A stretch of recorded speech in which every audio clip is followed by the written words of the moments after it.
नमस्कार, मैं हूं रविंद्र जैन और आप देखना शुरू कर चुके हैं सबकी खबर। मध्य प्रदेश की डॉक्टर मोहन यादव सरकार ने कल देर रात बड़ा प्रशासनिक फेरबदल किया है। मध्य प्रदेश के 52 आईएएस अधिकारियों को इधर से उधर किया गया है।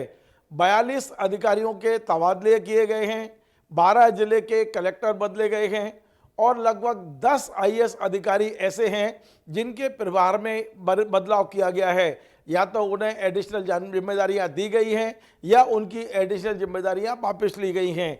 इस तरह से टोटल 52 आईएएस अधिकारी प्रभावित हुए हैं। लेकिन इस तबादले से, इस फेरबदल से कई संदेश गए हैं।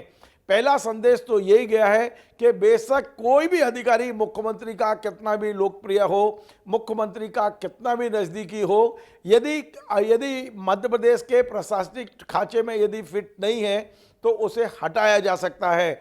दूसरा संदेश गया है कि इस बार पूरे तबादले में केवल और केवल योग्यता को ही मापदंड बनाया गया है। यदि आप में योग्यता है तो आपको जिम्मेदारी मिलेगी और यदि आपके काम में शिथिलता है तो आपको लूप लाइन भेजने में भी देर नहीं की जाएगी। सीधा सीधा संदेश है। और तीसरा और बड़ा संदेश यह है कि मध्य प्रदेश में इस बार किसी प्रकार की कोई सिफारिश नहीं चली है। संभवतः ना मंत्रियों से पूछा गया है, ना सांसदों से पूछा गया है, ना विधायकों से पूछा गया है। एक तरह से कह सकते हैं कि बल्लभ भवन में बैठे हुए मुख्य सचिव ने सभी अधिकारियों का मूल्यांकन किया है और उस मूल्यांकन के आधार पर इस बार पोस्टिंग दी गई है। ये एक संदेश बहुत स्पष्ट दिया गया है।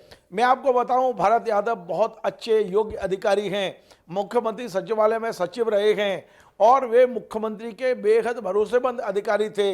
लेकिन इसके बाद भी ऐसा लगा कि वे कहीं ना कहीं खांचे में फिट नहीं हैं, शिकायतें ज़्यादा आ रही हैं, विवाद ज़्यादा हो रहे हैं, तो मुख्यमंत्री ने उन्हें मुख्यमंत्री सचिवालय से हटाने में देर नहीं की है। बड़ा क्लियर बता दूं, मुख्यमंत्री ने भरत यादव जी का सम्मान भी बहाल रखा है और उन्हें मुख्यमंत्री सचिवालय से दूर भी कर दिया है। फिलहाल उन्हें एमडी सड़क विकास निगम बना दिया गया है और मुख्यमंत्री सचिवालय के साथ साथ ही उन्हें आयुक्त नगरीय प्रशासन की जिम्मेदारी से भी मुक्त किया गया है। आप अंदाज लगाइए, पिछले 14 महीने में जो अधिकारी सबसे नजदीक था उस अधिकारी को भी दूर करने में मुख्यमंत्री ने देर नहीं लगाई है।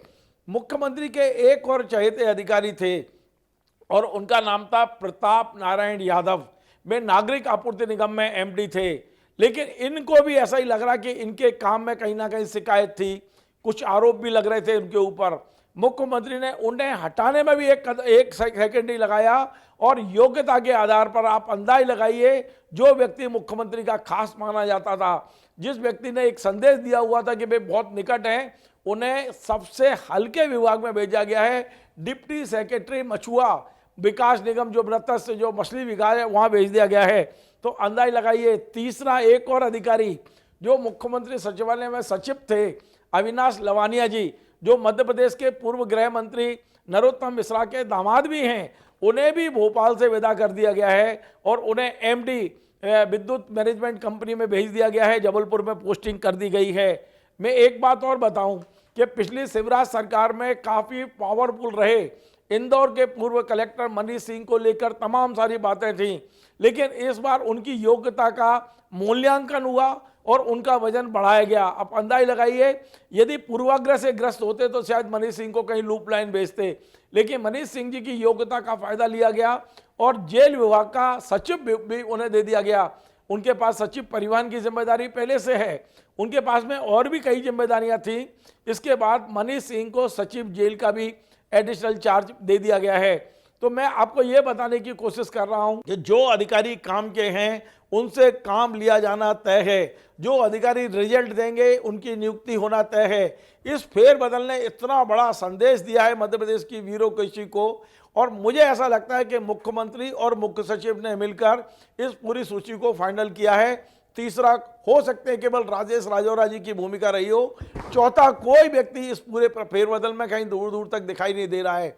यहाँ ना तो ये दिख रहा है कि इस मंत्री ने ये पोस्टिंग करा ली, ना ये दिख रहा है कि इस सांसद ने पोस्टिंग करा ली, ना ये दिख रहा है कि कोई विधायक अपने जिले में अपने मनपसंद कलेक्टर ले गया हो। ये कहीं कोई दिखाई नहीं दे रहा है। 12 जिले के कलेक्टर बदले गए हैं और ये सारा के सारा जो चयन हुआ है वो योग्यता के आधार पर हुआ है। मैं आपको बता दूं कि पिछले लंबे समय से, लगभग 10 साल से नेहा मारविया जो आईएएस हैं, युवा आईएएस अधिकारी हैं, उन्होंने इकबाल सिंह बैस की सरकार में केवल एक रिपोर्ट दी थी और कहा था कि ये अधिकारी भ्रष्ट हैं, इन पे एफआईआर होना चाहिए। और उस रिपोर्ट के बाद में इकबाल सिंह जी और बल्लभ में बैठे हुए कुछ तथाकथित ईमानदार आईएएस अधिकारी, तथाकथित ईमानदार अधिकारी मैं बोल रहा हूं, वो नेहा मारविया जी के पीछे ऐसे पड़े रहे कि 10 साल से उनको लगभग लूप लाइन में बिठा के रखा गया। लंबे समय से उन्हें कोई काम नहीं दिया गया, उनके पास फाइल नहीं भेजी जाती थी। इस मुद्दे को हमने अपने चैनल के जरिए कई बार उठाया। आज मुझे इस बात की बहुत खुशी है कि नेहा मारविया जैसी आईएएस अधिकारी को डिंडौरी में कलेक्टर बनाया गया है। इसलिए खुशी है, मेरी व्यक्तिगत कोई ना उनसे पहचान है ना बहुत ज़्यादा मेरा कोई वो है।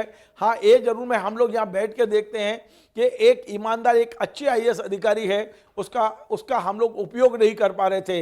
लेकिन आज मध्य प्रदेश के मुख्यमंत्री और मध्य प्रदेश के मुख्य सचिव का मैं आभार व्यक्त करता हूं कि आपने नेहा मारविया को बल्लभ उनकी मोटी मोटी दीवारों से बाहर निकाला और डिंडौरी में काम करने का एक अवसर दिया है। अब नेहा मारविया के ऊपर है कि वे रिजल्ट ओरिएंटल हैं या उनका व्यवहार वहाँ क्या रहता है, वे कैसे जिले को चलाती हैं, कैसे रिजल्ट देती हैं। अब उनकी योग्यता दिखाने का कम से कम मौका मिला है।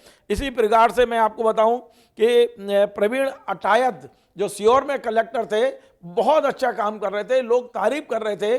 बेशक वो शिवराज सिंह चौहान के जिले में थे, इसके बाद भी मुख्यमंत्री डॉक्टर मोहन यादव ने उनकी योग्यता को परखा और उन्होंने उन्हें यहाँ पर भोपाल में लोक स्वास्थ्य कल्याण संचालक की जिम्मेदारी सौंपी। बहुत महत्वपूर्ण जिम्मेदारी सौंपी है।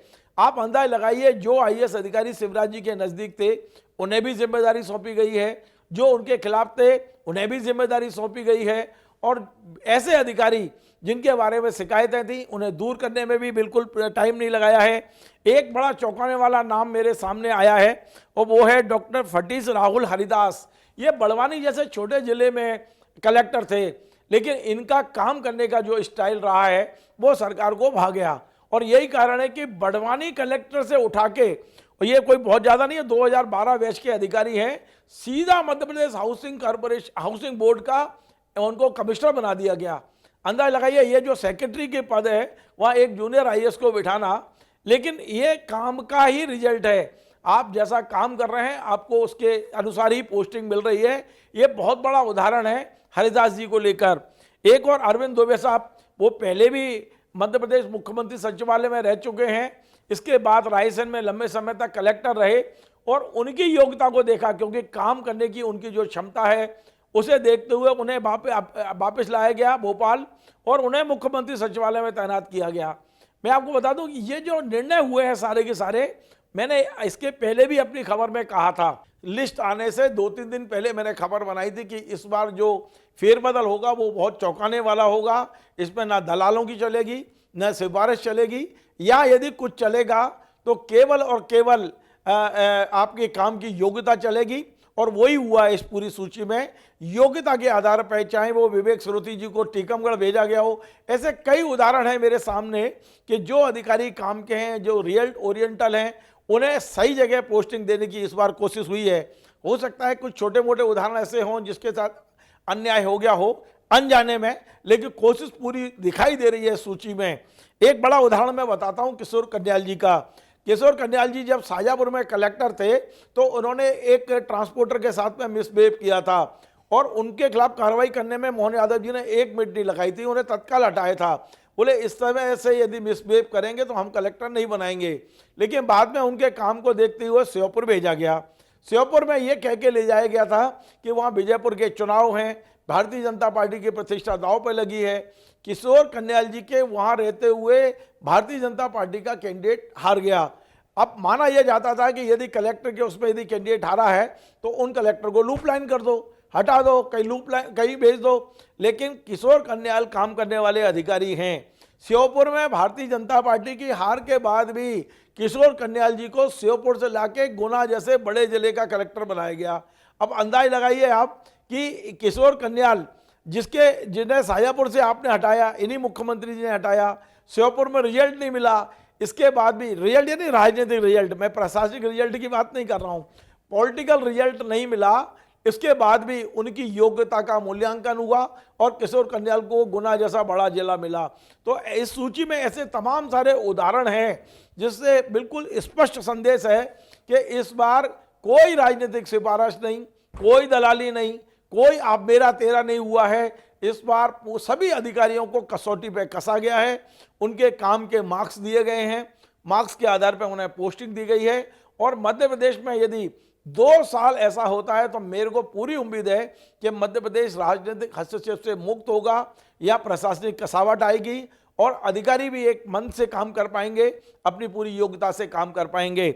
मैं मध्य प्रदेश के मुख्यमंत्री और मध्य प्रदेश के मुख्य सचिव को और मध्य प्रदेश में जो एडिशनल चीफ सेक्रेटरी राजौरा, इन सभी को, यदि इन तीनों ने मिलकर सूची बनाई है, तीनों को मैं बधाई देता हूं कि इस बार का जो प्रशासनिक फेरबदल है वो बजाय सिफारिश के योग्यता के आधार पर हुआ है, जो मध्य प्रदेश के हित में होगा।